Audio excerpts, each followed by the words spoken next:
সবাইকে আমার চ্যানেলের নতুন একটি ব্লগে আপনাদের সবাইকে ওয়েলকাম। বলো, কেমন আছেন আপনারা? তো আপনারা তো থাম্বনেলে দেখেই নিয়েছেন যে আজকে ঋত্বিকের 9 মাসের ফটোশ্যুট ছিল। আসলে 9 মাসেও মাসের 2 তারিখেই পড়ে গেছে, কিন্তু 2 তারিখে যেহেতু আমি আমার বাড়ি থেকে এখানে ট্রাভেল করছিলাম, যেটা কিনা কলকাতায়, তাই জন্য না আমাদের তাড়াহুড়োতে আর করা হয়নি ওর ফটোশ্যুটটা। আসারও একটা তাড়া ছিল, একটা চিন্তা ছিল, তাই জন্য পিছোতে পিছোতে পিছোতে দেখুন আজকে গিয়ে হচ্ছে প্রায় 16-17 দিন পরে। তাও আবার এক প্রকার আমি জোর করে এই ডক্টর সেটটা অর্ডার করলাম বলেই হলো, না হলে সেটাও আর হওয়া হতো না। তো সেটারই আর কি তোড়জোড় করছিলাম।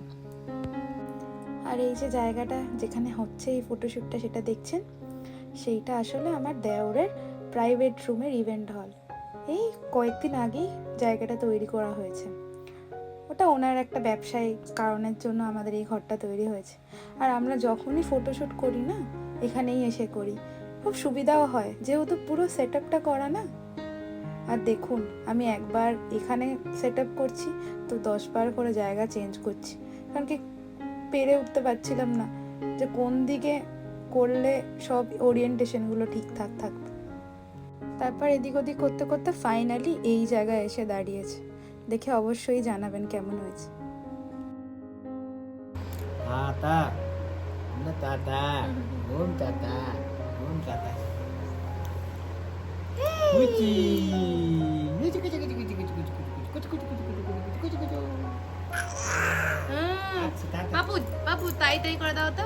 তাই তাই তাই মামাই যাই, মামা ভাই ভাই মজা কিরজন নাই নাই নাই নাই নাই নাই নাই নাই। আর এই যে দেখুন ফটোশ্যুটের পরেই সবাই মিলে বসে পড়েছি চাটের পিকনিক করতে। আজকে আমরা এখানে 3 রকমের চাট অর্ডার করেছিলাম। একটা হলো মশলা পুরি, একটা পাও ভাজি, আর আরেকটা হলো আমাদের ফেমাস পানিপুরি, যেটা কিনা আমাদের এখানে ফুচকা নামে পরিচিত। তবে জানেন তো, আমাদের ফুচকাকে কোনো রাজ্যের ফুচকাই হার মানাতে পারে না। আমাদের ওই সাধারণ তেঁতুলগুলা জলেই যা স্বাদ না, সেটা আপনি যত যাই ইনগ্রেডিয়েন্টস দিন না কেন সেই স্বাদ আমরা পাই না। বিশেষ করে আমরা প্রবাসীরা, আমরা তো খুবই মিস করি আমাদের ওই পাড়ার ফুচকাগুলো। এখানে মোটামুটি আমরা যেই জায়গা থেকে অর্ডার করেছিলাম সেই জায়গাটার টেস্টটা বেশ ভালো। এখানেও 2 রকমের চাটনি দিয়েছিল আমাদের, আর মূলত 80 টাকা বোধহয় নিয়েছিল, তাতে বোধহয় 7টা কিংবা 8টা ফুচকা দেওয়া ছিল। আর আমরা খেতে খেতে গল্প করছিলাম, আর তখন উনি আমাকে বলছিলেন এই ফুচকার স্বাদ কিছুই না। উনি যেখানে আগে কাজ করতেন স কার্পেট এরিয়া, সেই জায়গাটা এর থেকে অনেক বেটার স্বাদের ফুচকা পাওয়া যায়। আসলে ওখানে সব মারোয়ারি দোকানগুলো আছে না। অ্যাকচুয়ালি জানেন, প্যারিস কর্নার কিংবা স কার্পেট যে জায়গাটা আছে সেখানে প্রচুর হিন্দি ভাষীদের বাস। মানে তামিল ভাষীরা তো আছেনই, তার সাথে সাথে বেশিরভাগ সব জৈন ধর্মের লোকেরা, মারোয়ারি লোকেরা, কিংবা গুজরাটি বলুন কিংবা বাঙালিরাও আছেন। আর ওই জায়গাটায় বলতে পারেন আমাদের কলকাতার বড় বাজারের মতন সব কিছু পাইকারি দরে পাওয়া যায়। আর কি না পাওয়া যায়, জামা কাপড় থেকে শুরু করে সোনা গয়না, রেশনের জিনিস, তেলের জিনিস, সব। ইভেন আমাদের বাড়িরও সমস্ত রকমের গ্রসারির জিনিস বলুন কিংবা তেল কিংবা ঘি, কিংবা এখানে জানেন তিলের তেলের প্রচণ্ড চল। এখানে তিলের তেলের দামও প্রচুর, 1 কেজি তেলের দামই 400 টাকা। এটা ওনারা মাথাতেও দেন, কিংবা কোনো কোনো ডিশে তিলের তেল দিয়েও খান। এই সব জিনিস আমার শ্বশুরমশাই স কার্পেট থেকে নিয়ে আসতেন। মামা सबको हाई बोलो। Hai, আপনারা কেমন আছেন? अरे वाह मामा, आप सबको बोल दो আপনারা সবাই চেন্নাইতে আসুন। আপনারাই সবাই চেন্নাইতে আসুন। Say something to the viewers. Eat, You are giving them food, ah? you eat. Say something in Bengali. Hey, you eat. Say something. I don't know. Why are you shy? Eat. People wants to see you, no? Eat this. আর এই যে এখানে বড়মশাই আমাকে পাও ভাজি খাইয়ে দিচ্ছেন। আর ও প্রচণ্ড লাজুক, ক্যামেরার সামনে দেখলেন তো কেমন করলো। আসলে জানেন আমরা দুজন ইংলিশেই বার্তালাপ করি, কারণ আমাদের যে প্রথম আলাপ হয় তখন আমরা ইংলিশেই কথা বলি। আসলে আমাদের কর্মক্ষেত্র থেকেই আমাদের আলাপ। আর যেহেতু দুজন দুই রাজ্যের, আর ও এমন একটা রাজ্য থেকে বিলং করতো, সেই রাজ্যটায় না হিন্দি কেউ বোঝে, না বাইরের কোনো ভারতীয় ভাষা এখানে কেউ বোঝে। এখানে একমাত্র তামিল ভাষাই চলে। তার সাথে কিছু কিছু লোক তেলেগুতেও কথা বলে, কিছু কিছু লোক মালয়ালামেও কথা বলে, আবার খুব কম লোক কানাডাতেও কথা বলে। কিন্তু আমার শ্বশুরমশাই কিন্তু ভালো হিন্দি জানেন।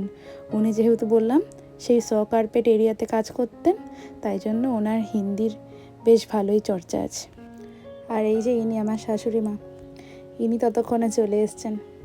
এনাকেও ডেকেছিলাম আমরা যে আসুন সবাই মিলে বসে আজকে একটু পিকনিক হোক। আসলে ওনার যাবতীয় সাংসারিক কাজের জন্য উনি সময় মতো আসতে পারেননি। আর এই যে এখন এসে উনি আমাদের সাথে যোগ দিলেন। কিন্তু ওনার আবার বেশিক্ষণ সময় হয় না, এখনই যে এসছেন 5 মিনিটও হয়তো বসবেন না, তার আগেই চলে যাবেন।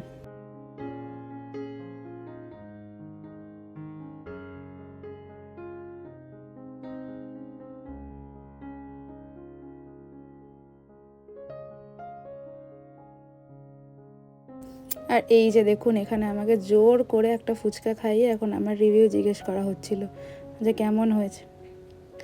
আমি বলছিলাম যত যাই করো না কেন আমাদের কলকাতার ফুচকার মতন ফুচকা আর কোথাও পাওয়া যায় না। मामा इधर चेन्नई में कौन सा दुकान में सबसे अच्छा चाट मिलता है? चेन्नई सौकारपेट में नावल्टी में अच्छा चीज मिलता है, खाने का भी अच्छा लायक चीज है। क्या क्या है सौ कारपेट में? एक दिन लेके चलोगे? सौकारपेट में है। আর এই যে এই মানুষটাকে বলে বলে জানেন কত কষ্ট করে একটা মাত্র ফুচকা খাওয়াতে পেরেছি। ইনি জানেন একদম বাইরের জিনিস খান না। একদিকে ভালোই, আবার একদিকে জানেন তো খুব খারাপ লাগে। সবাই মিলে যখন এরকম ফ্যামিলির সবাই মিলে বসে খাই, ইনি আমাদের সাথে যোগই দেন না, হয়তো বড়জোর বসে গল্প করলো। কালকে কি ভাগ্য যে উনি বসেছিলেন।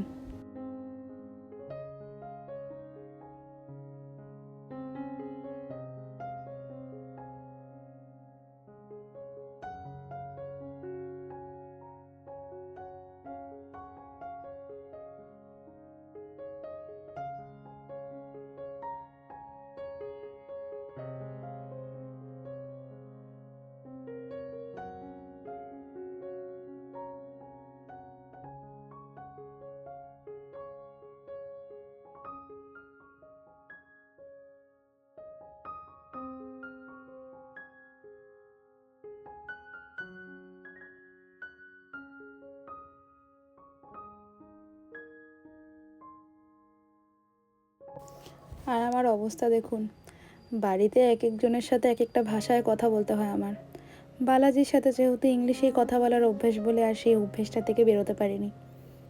এখন জানেন ও বাংলা কিছু কিছু বোঝে, আর তামিল আমি বলতে পারি মোটামুটি, বুঝতেও পারি, কিন্তু সেই যে অভ্যাস সেটা এখনও ছাড়তে পারিনি।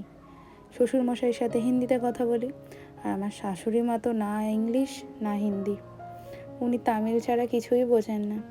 তো ওনার সাথে তামিলেই যতটুকু কথা বলতে হয়। আসলে আমার তামিল শেখাটা ওনার কারণেই, উনি যেহেতু আর কোনো ভাষা জানেন না বলেই তামিলটা শেখা।